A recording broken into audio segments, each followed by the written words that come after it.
Luiz e no dia de hoje eu vou explicar um pouco sobre as redes neurais. E para você entender sobre isso, eu fiz uma breve introdução.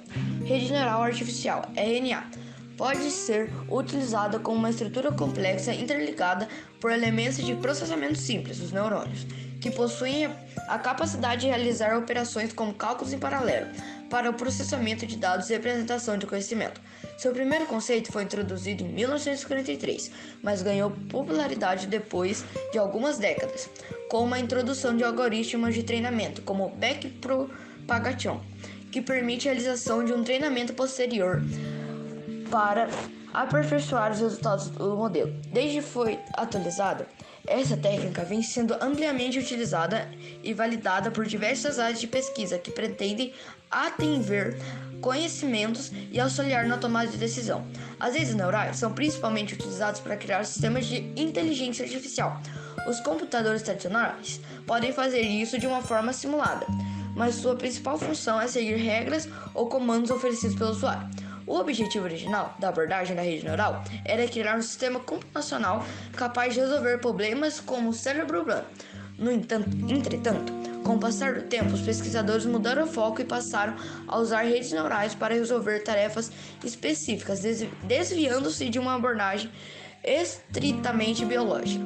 Desde então, as redes neurais têm oferecendo suporte às mais diversas tarefas, incluindo visão computacional, reconhecimento de fala, tradução de máquina, filtragem de redes sociais, jogos de tabuleiro ou videogame e diagnóstico médico.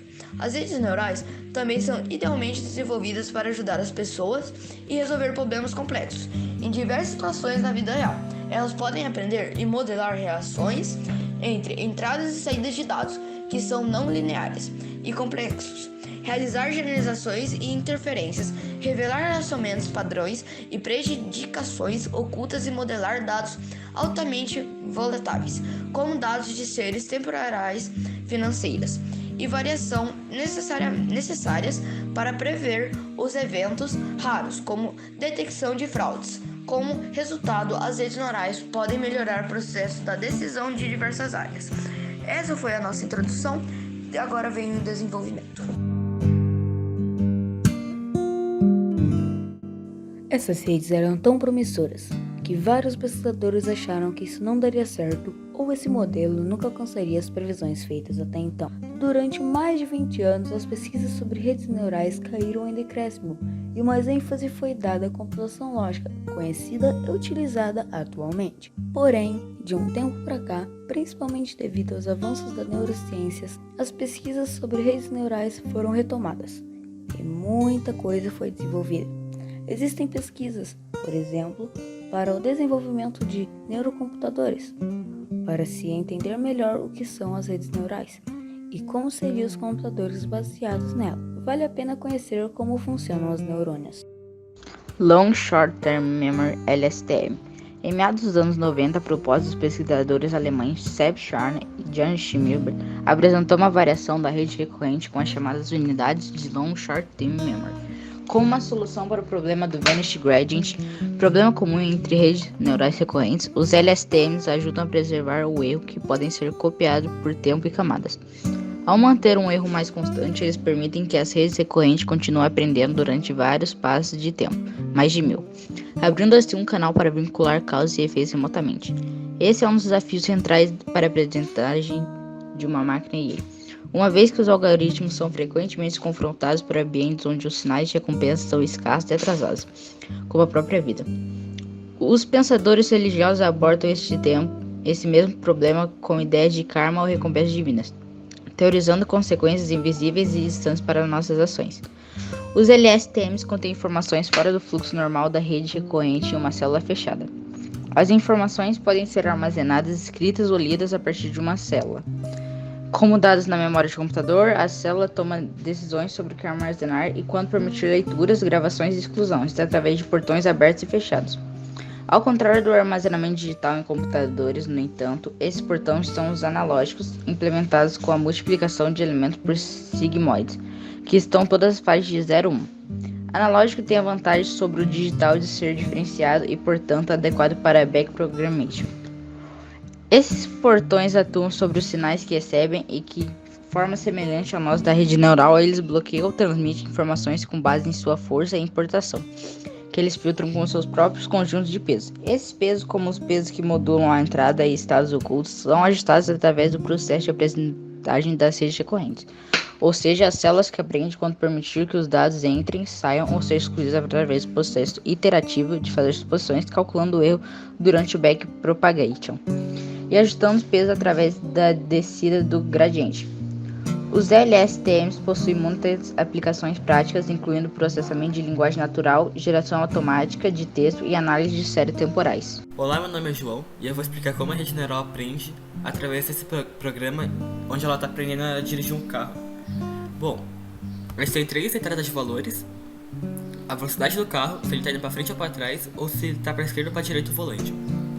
Para ela poder analisar as entradas de valores, precisa ter alguns parâmetros, que é a velocidade do carro, para ela saber se está acima ou abaixo, se o carro está indo para frente ou para trás, e se está para esquerda ou para direita.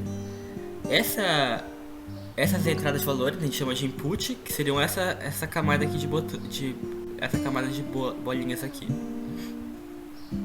Aí acontece o seguinte: quando a gente roda o programa, ela vai perguntar a velocidade do carro, que vai ser a mesma, se ele está indo para frente, ele está para a esquerda. E aí, o que ela devia fazer? Que é manter a velocidade, que ela está na média. Ela vai usar o pedal para frente para poder continuar dando reto. E se ela for, como ela vai indo quando ela virar para a esquerda, ela vai mexer o volante para a esquerda. Essa parte toda aqui da análise a gente não consegue ver, e é toda essa parte do código aqui. E aqui ela tem até o nome, que é o Hidden Layer, que é a camada escondida. E depois de ela fazer as trocas de dados, ela chega a um output, que seria que ela vai manter a velocidade, usar o pedal para frente e mexer o volante para a esquerda.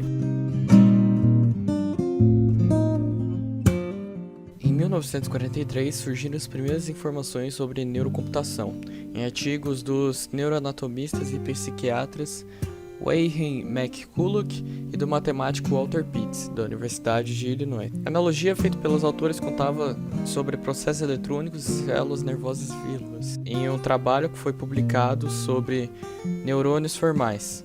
Era uma simulação de comportamento do neurônio natural que possuía apenas uma saída. Na década de 1940, foram publicados muitos livros importantes, como Cybernetic, Pato de Vuncanson e Máquina de Turing, entre outros. Em 1951, foi construído o primeiro neurocomputador denominado SNARK, por Marvin Minsky.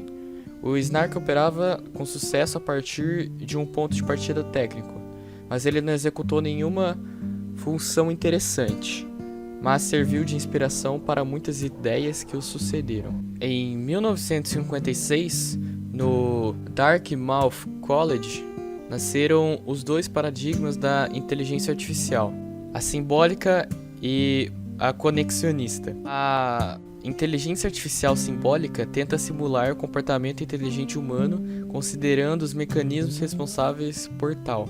Já a inteligência artificial conexionista acredita que, construindo-se um sistema que simule a estrutura do cérebro, este sistema apresentará inteligência, ou seja, será capaz de aprender, assimilar, errar e aprender com seus erros. Podemos citar alguns grandes nomes da rede neural artificial da década de 1960, como Cohen e Grossberg em 1967 a 1968. Na década de 70, a rede neural não teve muitos avanços, devido ao entusiasmo exagerado de muitos pesquisadores. Após o fracasso nos estudos, as redes neurais artificiais passaram a atrair a atenção novamente. No início da década de 1980, as pesquisas na área foram retomadas com força. John Hopfield, em 1982, impulsionou a comunidade científica a despertar o interesse pelas redes neurais novamente. Houve um avanço significativo em estudos da tecnologia após a sua publicação. Ocorreu em São Francisco a primeira conferência das redes neurais em tempos modernos, em 1987. A partir desses acontecimentos, decorreram a fundação de muitas organizações de pesquisas na década de 80 e 90. Nos dias de hoje, há muitos avanços na rede neural artificial. Ela está muito presente nos dias de hoje.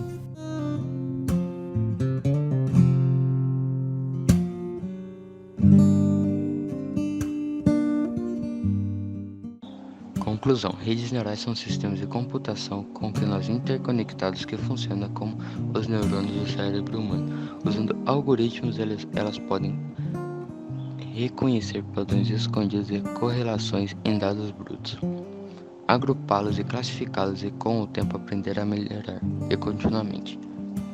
A importância futuramente irá fazer decisões comerciais cotidianas, vendas, alocação financeira entre produtos e utilização da capacidade. Na política econômica e monetária, nas finanças e no mercado de ações. Mas pode-se pensar que o problema das previsões são complexos. Por exemplo, prever os preços das ações é um problema complexo com vários fatores subjacentes, alguns reconhecidos, outros não vistos. Os modelos tradicionais de previsão mostram limitações em termos de levar em consideração entre complexas, relação entre lineares. As RNAs aplicadas da maneira correta podem fornecer alternatividades robustas, dada a sua capacidade de modelar e extrair recursos e relacionamentos invisíveis. Além disso, diferentemente desses modelos tradicionais, a ANN não impõe nenhuma restrição à distribuição de estrada e residual.